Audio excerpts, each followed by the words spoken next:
Yo creo que tenemos una economía en un estado muy complicado, una situación económica, y además no ha habido ninguna medida que haya ayudado. Los fondos europeos todavía, desde luego, no los hemos visto llegar a que pudieran ayudar, que fuera una palanca para salir de esta situación, y bueno, ya veremos en qué momento. Esperemos que en algún momento lleguen y sirvan para ello, pero de momento no. Por lo tanto, la situación realmente es muy delicada y muy comprometida. Nosotros creemos que el plan fundamental, y que otros países mucho antes que nosotros ya se adelantaron, son unas rebajas fiscales importantes. Creemos que la principal herramienta que tiene un gobierno para afrontar esta situación es la reducción de los impuestos, lo que más puede ayudar, lo más objetivo y lo más inmediato.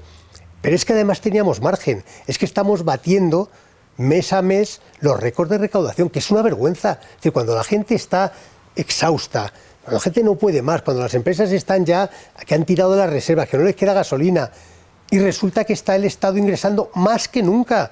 Es que incluso con las rebajas fiscales, con las ayudas al consumo de combustibles, es que el Estado está recaudando más que antes. Claro, con lo cual dices, oiga, esto es un poco trampa. Esto estoy diciendo que se está ayudando, pero en realidad nos está ayudando con lo demás que está cobrando usted por el incremento de los precios. Entonces yo creo que un plan como el que se puso en marcha, que no haya contemplado unas rebajas fiscales generalizadas para fomentar la actividad, pues creemos que ya nace viciado, desde luego. Yo lo que digo es que será el tiempo el que determine si hemos mejorado la calidad del empleo o la estabilidad del empleo. Porque yo creo que un empleo, sea más o menos temporal, más o menos precario, no va a depender tanto del tipo de contrato que tenga, sino de que efectivamente la empresa se pueda mantener a lo largo del tiempo, mantener ese empleo, esas condiciones, o darle una trayectoria profesional a esa persona.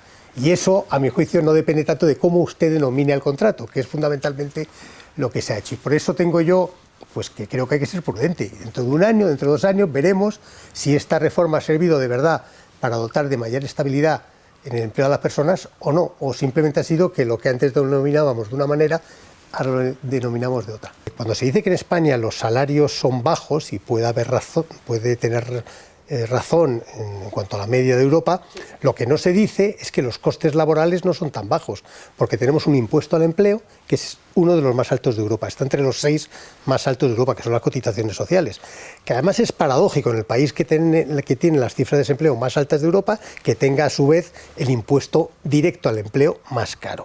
Claro, si para financiar ese incremento de las pensiones vamos a volver a exprimir a unas empresas que ya están en una situación límite, pues creo que esto no tendría sentido, y que además tendría el efecto contrario. El sector público tiene que hacer ajustes, es decir, lo que no puede ser es que haya aquí 2 tipos de trabajadores: los privilegiados, que son los que están en el sector público, y los perjudicados, que son el resto.